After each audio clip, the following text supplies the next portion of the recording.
OReilly. Thanks for watching us tonight. The second debate, who won? That is the subject of this evening's Talking Points memo. There was high drama last night because Donald Trump was on the ropes. The vulgar tape and the wall-to-wall reporting of it had the Republican candidate in a very bad place.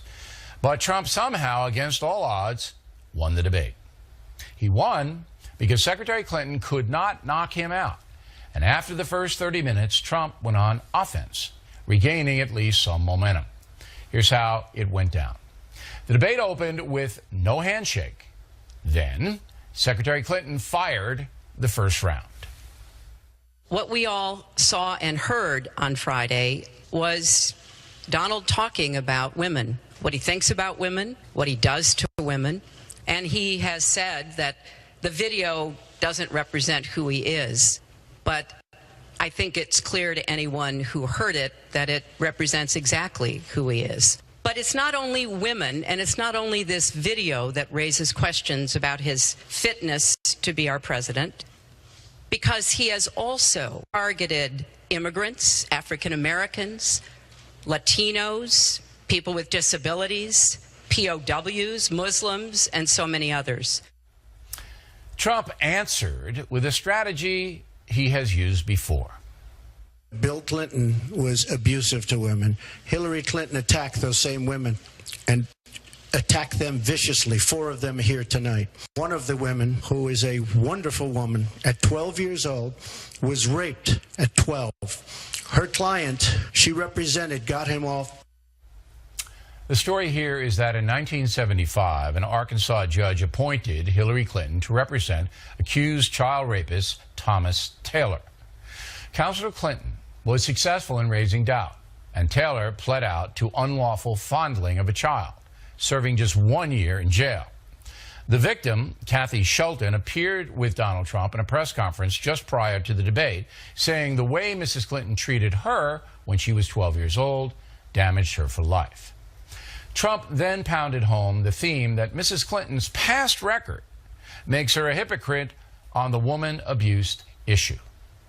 When Hillary brings up a point like that, and she talks about words that I said 11 years ago, I think it's disgraceful, and I think she should be ashamed of herself, if you want to know the truth. Mrs. Clinton jumped on that, saying that Trump is never contrite.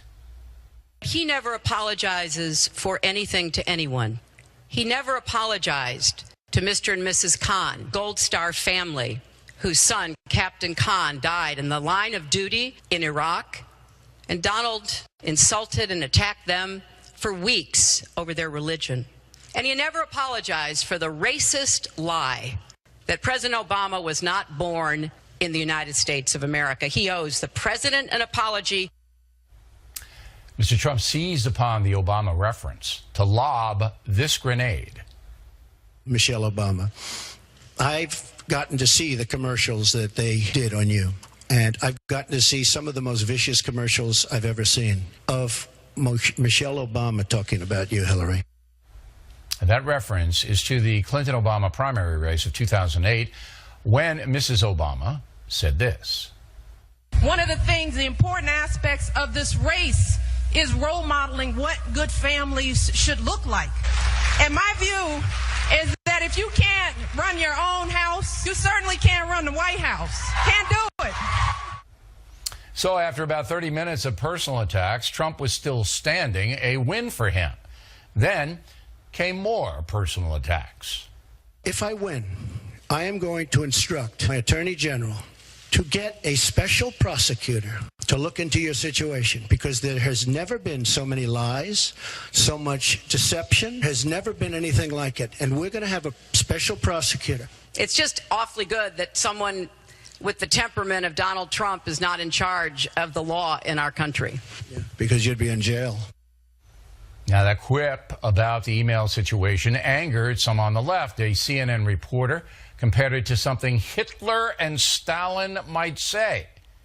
A bit hysterical, to say the least. We'll show you the clip later on. After about 1 hour, it was obvious that Donald Trump had done enough to survive, to live to fight another day.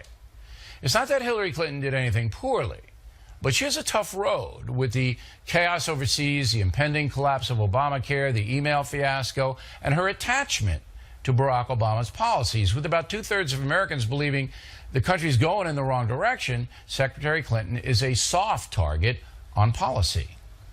If she's president of the United States, nothing's going to happen. It's just going to be talk.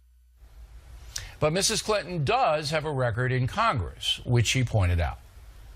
400 pieces of legislation have my name on it as a sponsor or co-sponsor when I was a senator for 8 years. I worked very hard and was very proud to be reelected in New York by an even bigger margin than I had been elected the first time. Now, as the debate drew to a close, there were two things apparent to fair-minded people. Hillary Clinton did not hurt herself and will remain the front runner. But Donald Trump, in a very difficult spot, was able to stand his ground, defend himself, and make some policy points that resonated. He's still in it. And that in itself, after all that happened over the weekend, is a major victory for him. And that's a memo. Next on the Rundown Reaction, Krauthammer, Goldberg, and Luntz. Then later, Waters on Columbus Day. Poor Chris. We're coming right back. Continuing now with our lead story, analyzing last night's debate. Joining us from Washington, Charles Krauthammer. So where am I going wrong, Charles? Well, you're mostly right, which in and of itself is a surprise. And actually his high point was something that you didn't mention, but his reference to Lincoln, that was essentially a play on the Lloyd Benson line.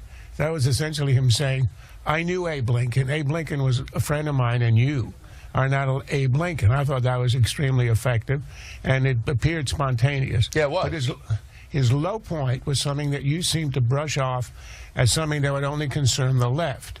When you look at your opponent and you threaten to put your opponent in jail, you have gone way over the line of political decency in this country. That's not Hitler, Stalin. That's Banana Republic. All right, I disagree. That's what happens but let me just, all right. I've got a thought. I'm going to finish it. Go ahead. And that is, we have had 250 years of miraculous transfer of power done peacefully and consensually. The one thing we don't do is to put people in jail or to execute them. In other countries, your life can be on the line in elections. And we had a long history where you don't even talk about that. The breach of that etiquette of talking about, I'm going to personally order a special prosecutor. Incidentally, the law wouldn't even allow that.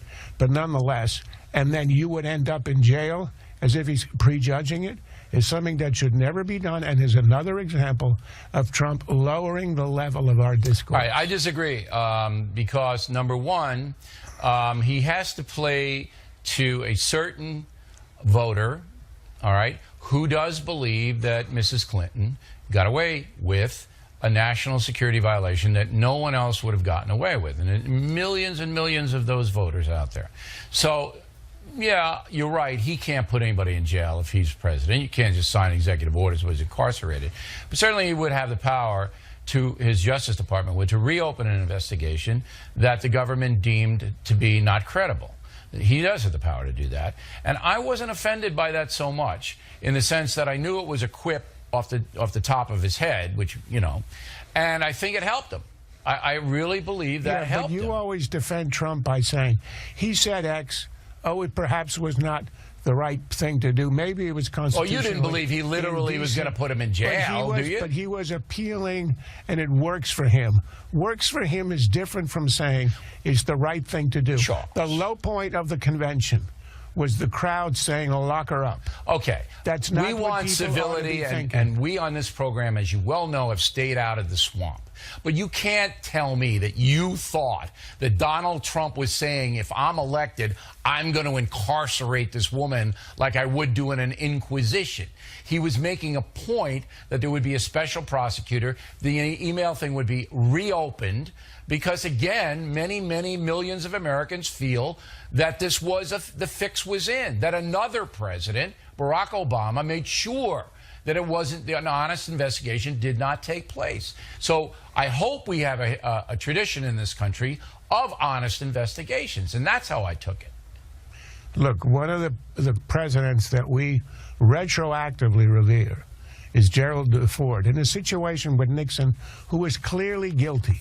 But he understood it would heal the country, and that in America, you don't put ex-presidents in jail.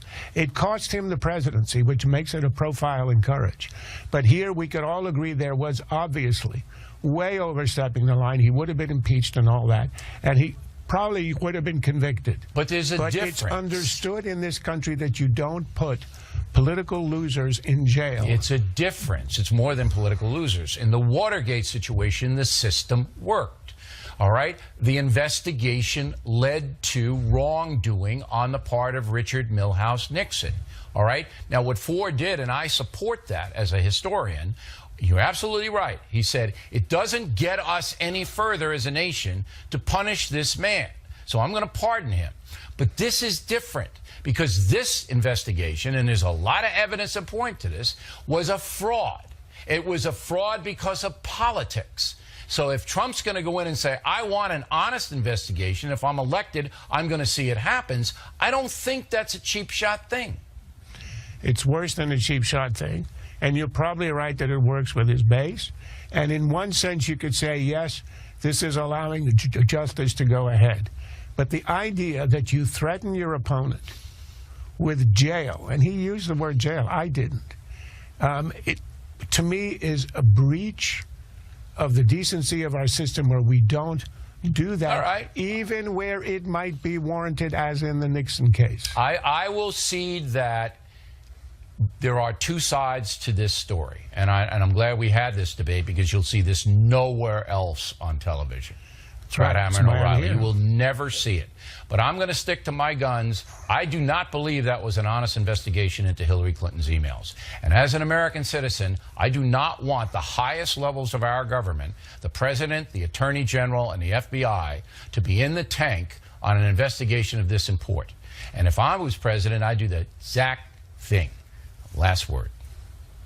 Look, I understand the will to do that.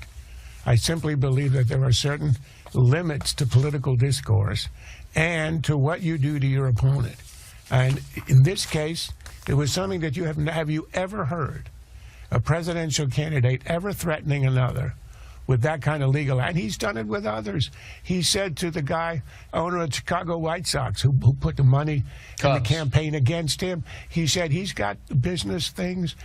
He better watch out if I'm president. No, I don't like the threats either. That's not unique to him. That's what he's doing. And that's a misuse of the powers of the presidency. All right, Charles Krauthammer, everyone. Directly ahead, hysteria on the left.